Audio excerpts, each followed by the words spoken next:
আমি বর্তমানে গিয়েছিলাম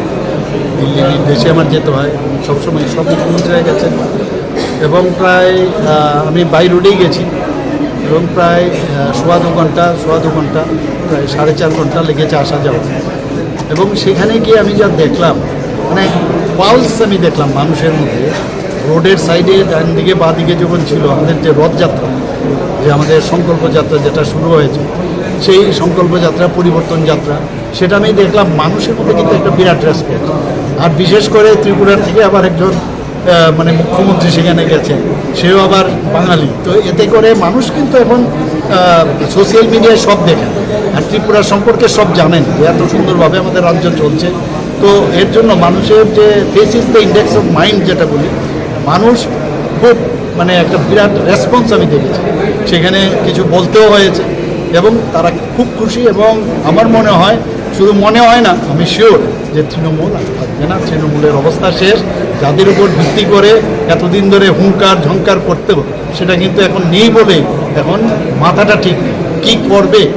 কখনো আমাদের রাষ্ট্রপতিজিকে অসম্মান করা কখনো আমাদের মাননীয় প্রধানমন্ত্রীজিকে অসম্মান করা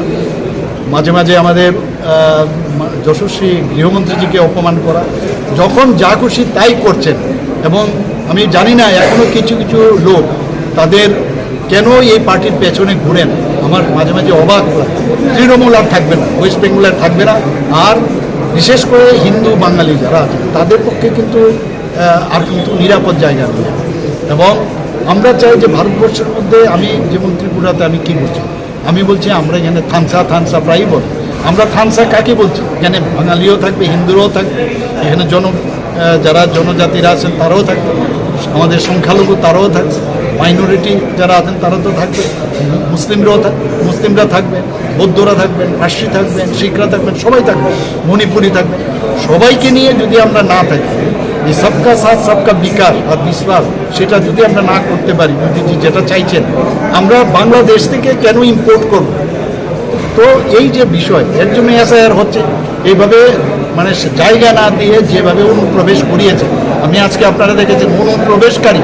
আর যারা ভারতবাসী একটা ডিফারেন্স কিন্তু আজকে বুঝতে হবে যারা অনুপ্রবেশকারীদের এনে কারণ যারা ভারতবর্ষে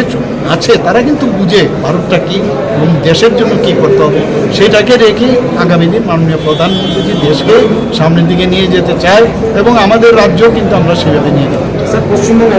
সংখ্যালঘু লোকজনকে দিয়ে তৃণমূলটা নোংরা রাজনীতি করে বিজেপি সংখ্যালঘুরা করছে না সংখ্যালঘু যারা উগ্র সংখ্যালঘু যারা আছেন যারা জেহাদি তাদেরকে নিয়ে করছে সব সংখ্যালঘু এরকম করছে না কাজে এটা বুঝতে হবে আগে তো এই কারণে যারা জেহাদি কোথা থেকে পাবে ওই বাংলাদেশ থেকে নিয়ে আসছে জেহাদি তো বাংলাদেশের অবস্থা আপনারা দেখেছেন কি অবস্থা স্যার এই কালকে থেকে তো লেফট ফ্রন্টের থেকে তো ওরা দিয়েছে ভালো ওয়েলকাম ওরা দখল করতেই পারে ওদের তো বলতেই হবে ওটা তো আমরাও বলবো আমরা তো বলছি অলরেডি আমরা আগেই বলেছি যে আমরা দখল নেব আমরা 28টাতে পাবো এটা তো পরের বিষয় কিন্তু এর জন্য আমাদের উদ্বেগের কিছু বিষয় কারণ ওদের মানে গ্রাউন্ডই নেই গত বছর শূন্য পেয়েছে এবারও শূন্য বলার অপেক্ষা রাখে